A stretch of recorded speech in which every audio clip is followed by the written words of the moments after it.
believe it or not, the prototype isn't out to get us, at least not yet. In fact, he might not even need us at all, and I'm going to tell you why. As the expected final boss of Chapter 5, our mission is clear. Rescue the orphans, blow up the factory, and take down the prototype. But here's the strange part. Despite everything, he's kept us alive throughout the past 4 chapters. Some believe it's because he needs us for something, but is that really true? I don't think so. Getting to the bottom of this might reveal some huge story details in Chapter 5, so let's break down all the evidence and see what we're really dealing with. For starters, Mob Entertainment's website strongly suggests that Catnap only attacked us because the prototype ordered it. Then, not long after we arrived, Safe Haven was completely destroyed, almost like the prototype was sabotaging us on purpose. And if that weren't enough, there's solid evidence that he was the one who repaired Huggy Wuggy, likely to make sure Huggy finished the job after failing the first time. But things take an even darker turn when we take a look at a VHS tape from Chapter 4. One that hints the prototype was searching for test subjects. Fine,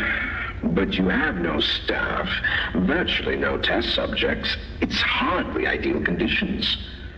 The doctor mentions that the prototype has no staff, implying that he needs them for whatever project he's working on. What makes this even more interesting is that our player character is a former Playtime Co-employee, fitting this staff criteria perfectly. So, if that's the case, why wouldn't the prototype use us for his work? Well, the doctor may have indirectly answered this question in Chapter 4. It appears you are every bit what the prototype fears.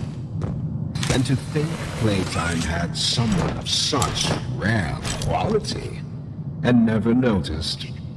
Funny.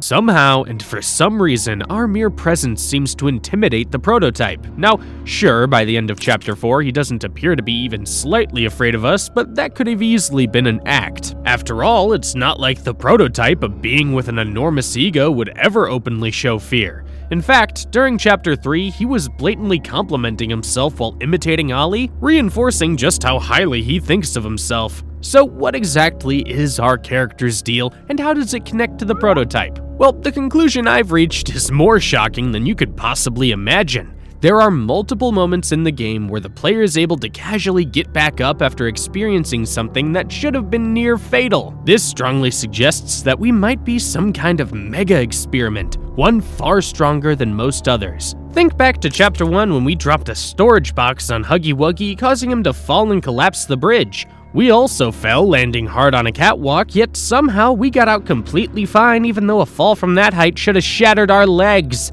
Then in Chapter 4, we fall even further, landing face first on hard rock, and we still end up walking away unscathed. Meanwhile, Huggy, who was literally designed to be physically powerful as stated in the orientation notebook, was visibly injured from his plummet as we see in Chapter 4's ending. And yet, despite all of this, it has been confirmed that the player is, in fact, human. Not a good listener, are you? You're a lot like the other humans in that way. Miss Delight may not have realized, however, that something about us is different. Even the doctor believed as much, and if he suspected it, he likely had a good reason. Considering the doctor had been watching us throughout our whole journey in the factory, he would have seen us survive these near-fatal experiences like long falls that should have been impossible to walk away from. This alone would have made it clear to him that something about us isn't normal. But the biggest clue comes from something he says in the 3rd Story So Far video on Mob Entertainment's YouTube, a line that reveals something huge about the player. And our intruder, there's something special indeed. Considering all this evidence, here's my theory. A shocking one that the player isn't just human, they're an experiment. One so convincing even Miss Delight was fooled. It might sound far-fetched at first, but there's even more proof. Evidence that could explain exactly why the prototype fears us. For starters, Playtime Co. was clearly experimenting with human-looking bigger bodies at some point. Just look at Miss Delight. The key difference, however, is that she was visibly made of plastic, something easily noticeable at a glance. But what if, after further testing, the scientists figured out how to create an exceptionally strong experiment that looked exactly like a normal person? And what if that experiment was us, the player? This would tie into how Mummy Longlegs seemed to recognize us back in Chapter 2. If we were just some random random ex-employee, there wouldn't be any obvious reason for her to know who we are. But if we were originally part of Playtime Co.'s science department, it would mean we had direct knowledge of the experiments and the game station. And here's the kicker,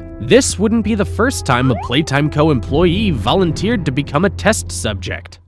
Test subject is 59-year-old Thomas Clark, a full-time employee at Playtime Co. since 1955. 6 months ago, he was diagnosed with terminal lung cancer.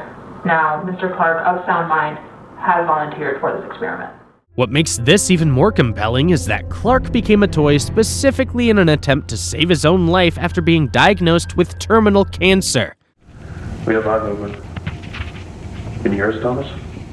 Now, while the player may not have had the exact same reasoning, it's entirely possible that they chose to become a human-looking experiment simply to gain enhanced strength and longevity. This would also explain how the player managed to survive in the outside world for 10 years after the factory shut down, because to everyone else, they would have appeared as a completely normal person. And as for the doctor knowing this secret, that makes perfect sense when we consider that he was once our co-worker. So, what does all this mean for the prototype's opinion on us? Well, it's highly possible that he fears us, because for all he knows, we might actually be stronger than him. If our character truly is the most powerful experiment Playtime Co. has ever created, the prototype may be avoiding a direct confrontation with us out of self-preservation. That could explain why he never fights us himself. Instead, he secretly follows us through the factory, only ever revealing his claw when we defeat a toy whose corpse he could use for his own twisted project, possibly adding them onto his body to enhance himself beyond our level of power.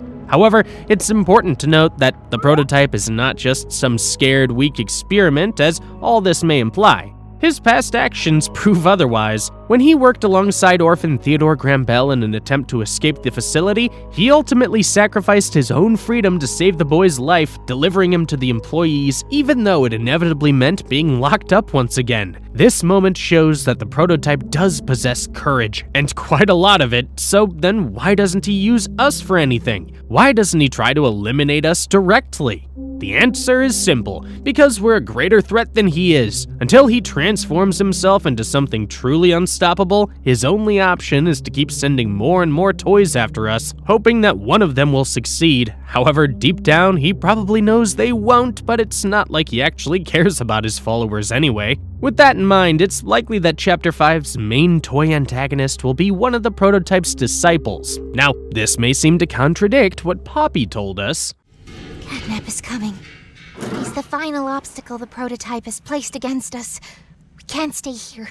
Keep yourself safe. However, Poppy was wrong about Huggy being dead, which invalidates most things she said during that same speech. What do you think about the prototype not wanting us? Drop your thoughts in the comments. Also, you should check out this next video here.